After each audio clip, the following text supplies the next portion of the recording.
What's going on, people? We are Tottenham TV, back here for another Tottenham update. And yes, you guessed it, we are starting off with the manager situation. The Telegraph has done an article this morning. First of all, they say that a decision on Igor Tudor's future is expected by Monday. So, I mean, yeah, it doesn't seem like they're in a hurry. I mean, no real surprise. I'm sure the decision's been made. It's whether they make it public or not, you know. If the decision's been made, why not just make it public? For compassionate reasons, right? You know, making some sort of delay, whatever reason that be. I think they've clearly made a decision. I think that there's reasons why there's managers right now, the names circulating. I think they've probably made a decision to part ways. Yeah, it seems like it's done, doesn't it? Yeah, and I think we'll probably get just an official announcement next week. It's been a disaster of an appointment. I've got no ill will or feeling towards him. No, He's definitely come into a not. mess, and yeah.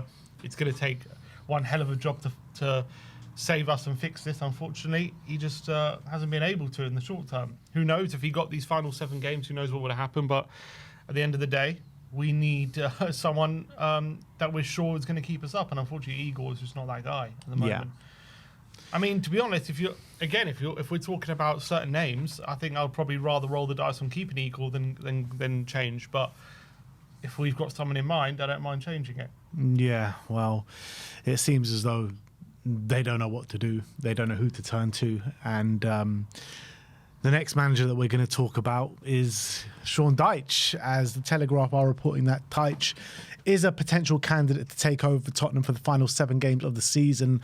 Spurs' pressing issue is that they need someone who would be prepared to take over an injury-racked squad and avoid relegation, which is Dyche's specialism.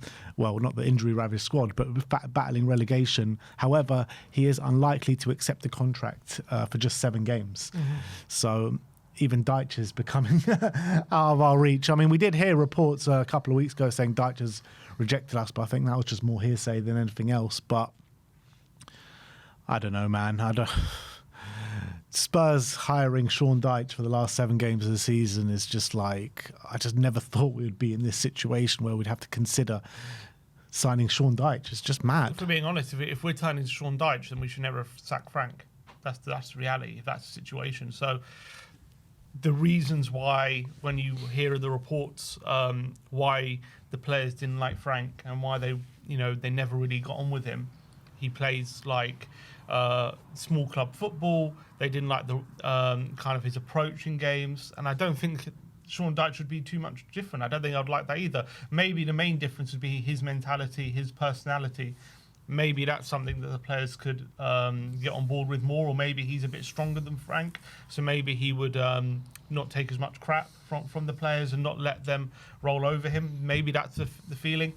But for me, I don't see this ending well. I also don't see Sean Dyche coming in. Has he ever taken an interim role?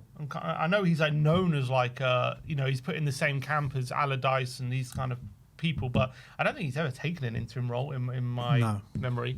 He's always come in for a permanent role. So does he come into Tottenham knowing he's not going to get a permanent job? I don't think he agrees to that. I think he would only agree to it with some sort of clause: if I keep you up, I can stay on for next season or something like that. Like, I don't think he agrees for a 7-game spell at Tottenham. No chance. No. I don't think he's got too much pride and ambition for that. So I don't think this happens. Yeah, I don't think it happens either. I don't know what's going to happen. That's the problem we're in right now. You know, Tudor's seemingly gone. There's no manager that's willing to take the job. Apparently, Dyche doesn't want to come for a 7-game period. Roberto De Zerbi, which is the next one, obviously, that doesn't want to come mid-season. He's looking more of a role in the summer. So, I mean, what manager in their right mind is actually going to look at this job saying, look, I'm only going to be here for 7 games? Like, who is going to take that job?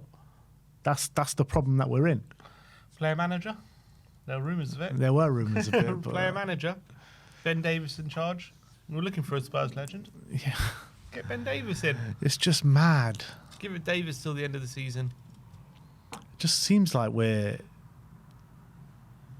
just clueless. We're just clueless of what to do. And I think you're absolutely right. Like, we should have just stuck it out with Frank till the end of the season, as opposed to going for Tudor, sacking him after 7 games and going for another manager. Like, I'm just at a loss for words. The only reason to change it to Frank, So look, we all agree Frank had to go 100%, and I stand by that. But you get in someone who's going to instill some belief in these players and who's going to get them playing a bit more on the front foot and get them believing again. Tudor hasn't been able to have that desired effect, but Sean Dyche I don't think will. That, you know, we're hearing reports from certain Forest players since Dyche has left saying he didn't want them to attack, he didn't want them to go over the halfway line, things like that. I don't think the players are going to take to Dyche. So if the alternative is Dyche or stick with Frank, I probably would have stuck with Frank. I wouldn't have brought Dyche in, you know. Obviously, I definitely think we needed to move on from Frank, and I don't think it was a mistake to sack him. But I think if we end up appointing someone like Dyche, I think it shows a monumental failure in the decision making again to sack Frank and go when ending up with someone like Dyche. Yeah, I mean, I don't think it's a mistake to sack Frank per se, but it might have been a mistake judging by the alternative options that were on the market and all the alternative options that we had available to us. Because obviously it's got worse under Tudor. So it's obviously a bad decision to go from Frank to Tudor. And if we're going to end up with Dyche or anyone that's doing the rounds at the moment, it just seems like a backward step. So maybe it was a mistake to sack Frank at the moment that we did. At the moment that I think the biggest mistake was sacking him so late. That was the main mistake. I think you give yourself maybe a bit more time to find someone on. You give a new guy a bit more time to save the situation if you sack him earlier. Yeah, sack him with 12 games. That was the main issue. Yeah, look, I think we can all agree that he should have been sacked a lot earlier than he did. But seeing as we didn't, and we sacked him when we did, when relegation was a real possibility. Like if we would have sacked him when relegation wasn't really at the forefront of our minds, 13 points away or something. Then that's fine. But when we're sacking him and trying to get someone to save us from relegation, there's no better options out there from now until the end of the season to Frank. So what was the point of sacking him? Great question. And you think about if we would have sacked him when we all thought he was going to be sacked, which was the West Ham game, at that point we were 10 points away. You know, imagine a new guy coming in with not as much pressure as what it is now, 1 point away, you know, on the cusp of the relegation zone. If you're coming in with a 10-game buffer, I think the pressure's off a bit. You allow the players to express themselves, to have a bit of freedom. But now it's like every game, every point matters now. And coming in that high pressurized situation is not good for anyone, and it's not easy for anyone. Obviously, Dyche does have experience with that, but you know, it's just very, very difficult for anyone to come in with the stakes at this point. As we said, if Tudor would have come in maybe when we were 10 points clear, would we have seen a different outcome potentially? Yeah. But on Sean Dyche, I don't think. I mean, look, it's just what it represents more than anything else. Obviously, the football is the football under Sean Dyche. You know what you're getting into, but can he come in and just get a couple of results in these 7 games? I mean, he showed an ability to get some sort of results for Nottingham Forest manager, and when he did get sacked, he was actually he wasn't on a great run of form, but he wasn't on a terrible run of form like Tudor is right now, and he was actually able to get a few results for Nottingham Forest.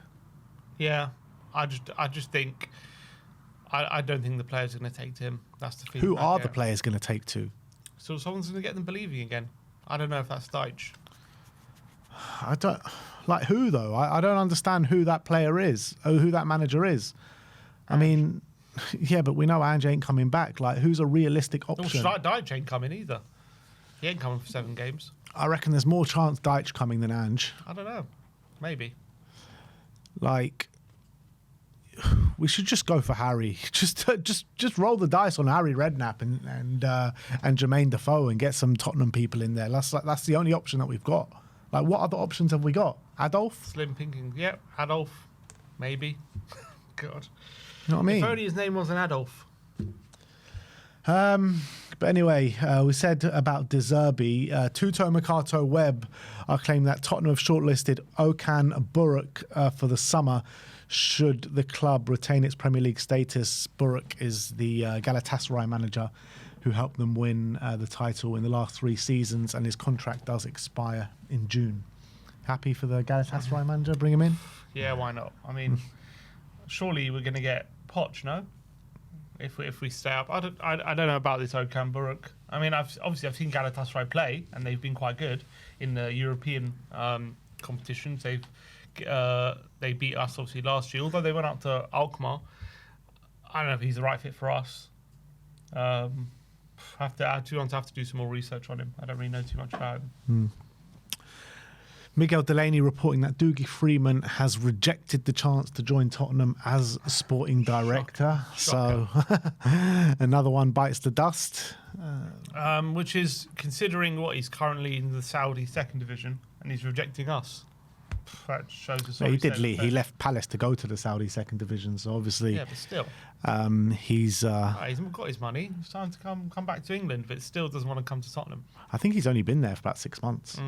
He went there at the start of the season. So there are these kind of tax implications when joining Saudi. You need to be there for a certain amount of time, apparently, or you owe a bunch of tax to the state.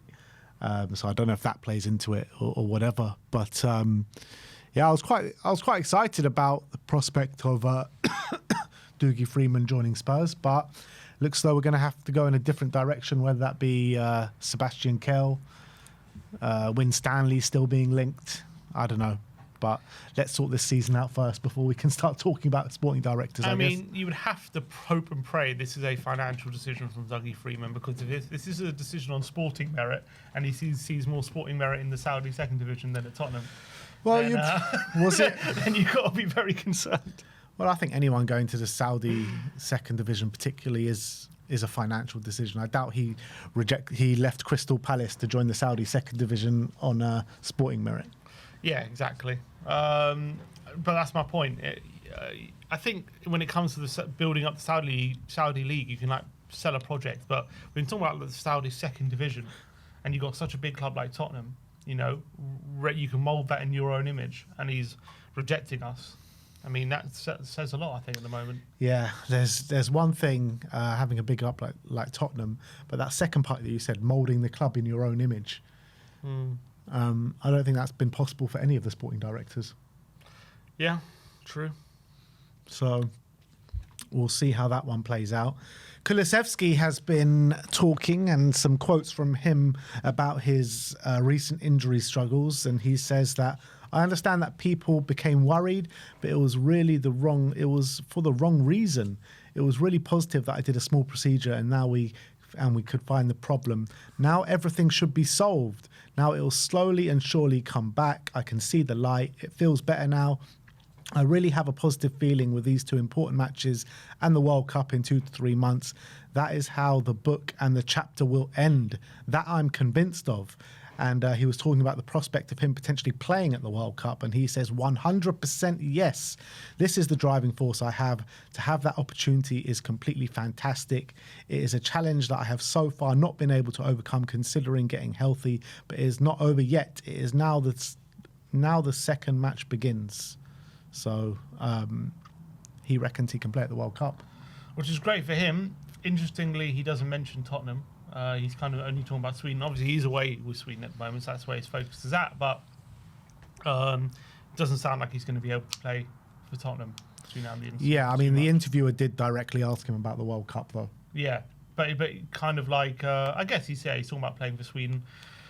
It's great that he's feeling good. I'm delighted for him. He said he sees light at the end of the tunnel. It's all fantastic. And I really hope as soon as possible he has a speedy recovery. And we're all desperate to see him back on the pitch. I get a feeling for Tottenham, probably we're going to have to wait till next season. Maybe one of the last 2 games or something like that. He'll make a cameo if we're lucky. But for him, it's all about, clearly, he's focusing on getting in that World Cup spot. If Sweden have to make it there first, though, don't they? Yeah, they won yesterday, so they're in the final.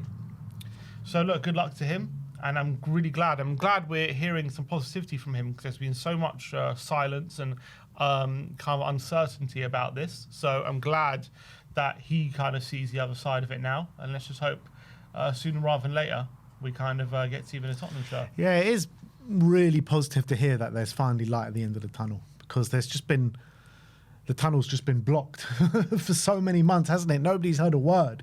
And now suddenly you're hearing Kulusevski speak quite positively. I mean, we heard him actually speak quite positively at the back end of last year. Well, actually, it was the start of this season, him saying that he wants to be back for October time. And obviously that didn't happen.